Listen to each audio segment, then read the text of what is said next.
Yo, it's all about the spoken word here, y'all. The truth coming through you and what comes from the tongue as it's spoken live and direct right here on NomegaTV.com. Telling y'all, we're doing big things in Richmond, VA. You gotta check us out.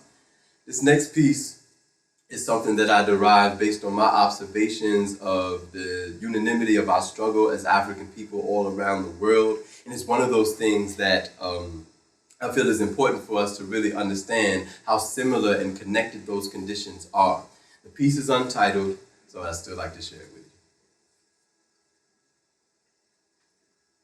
There's a war going on outside with a bounty on our heads. Whether we're alive or dead, unconscious or breathing, all points bulletin, it's open hunting season on those who used to be regarded as the mothers and fathers of civilization.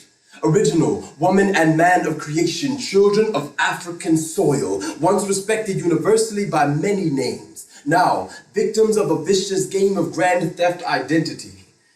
So when we think back to the days of old, the ways of old extend just beyond our reach.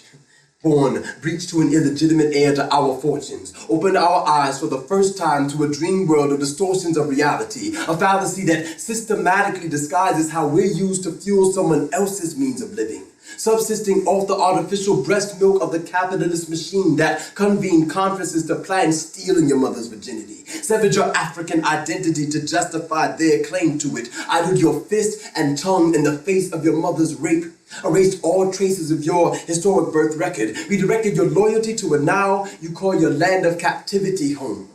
Left to roam foreign territories nameless like the straw man, brainless on his way down the yellow brick road, robbed of your sovereignty, incorporating your existence into a business entity to account for your transformation from stolen property to workforce commodity. And oddly, we think that the balance of power and poverty can be changed by lifting ourselves up by our bootstraps, despite the fact that we know we left the plantation with bruised bare feet. And no matter how much we now spend on Jordans, Tims, or Iversons, we still can't jump high enough or run fast enough to account for an over 400-year staggered start from the auction block, the starter's block of the American rat race.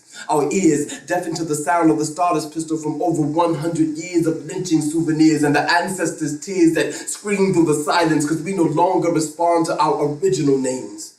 Once known as Chaga, Dogon, Hausa, and Ashanti, now comfortably referred to as so much less. And I guess that after our so-called emancipation, we forgot that our identity was a part of the equation.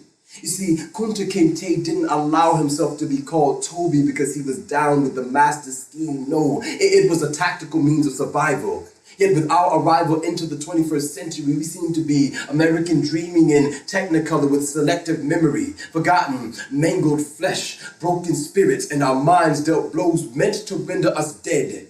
From necro, negro, necru, and now you use the N-word like a passport back to our enslavement. Somehow, sanctioned its acceptance endearingly, yet the reality is that since its earliest documented usage in 1624, it was used as no more than a means to separate us from our acknowledgement of ourselves as human beings. So when we continue to use this word that was meant to dehumanize, in their eyes, our babies have already died. Stillborn lives, choked on witty lynch ropes, yoked from the sacred womb, confined to predetermined tunes of condemnation. And how many more generations of our youth will we allow to lace up military boots and take up arms and shoot in the name of a government whose interests they have less in common with than the people they were sent to fight?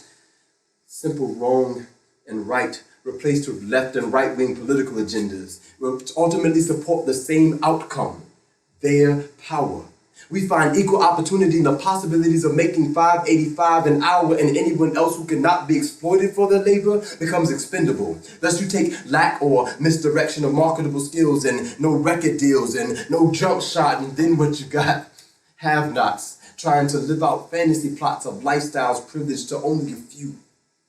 Just what would you do when the conditions around you constantly echo that without money, power, or respect, your life has no value, and the odds of escaping poverty were stacked against you, and education was a game that trained you to enter into a workforce you're not guaranteed to get into. You grow up watching your parents prove that minimum wage was just not enough to sustain you, and the leaders we're told to look up to all seem to move in silence and violence like gangsters do. So then you take your cue to get rich or die trying, following the familiar formula that America's forefathers taught you. Well, what's mine is mine and what's yours is mine. You add that to the self-hatred in our minds, and you'll see the N-word is just another name for genocide. I mean, don't wait for the news flash, just look outside. We've got Hutus, Tutsis, Bloods, Crips of every kind. We call it black on black crime, which no matter how much is denied, wouldn't exist without white on black crime. And this racist paradigm that supports institutionalized inferiority and categorically labels humanity by race, which itself is a construct of racism. You see, given the truth, a people would never choose death over living. It's like putting a loaded gun into a baby's hands. It doesn't have the frame of reference to understand the consequences of pulling the trigger. And eventually, it may even pull the trigger on itself. The only remedy for such backward potential behavior is knowledge of self, love and respect, discipline and confidence. But we don't want to change our ways because change is a revolutionary consequence. And we all stand ready to die for the wrong reasons because living has become so intense. And we don't want to fight against our known enemies because fighting back just makes too much sense. So we exist like this, gorillas in the midst, running in every direction, trying to get away from the situation we're in. But it's too late because this poem was the hand grenade, and I've already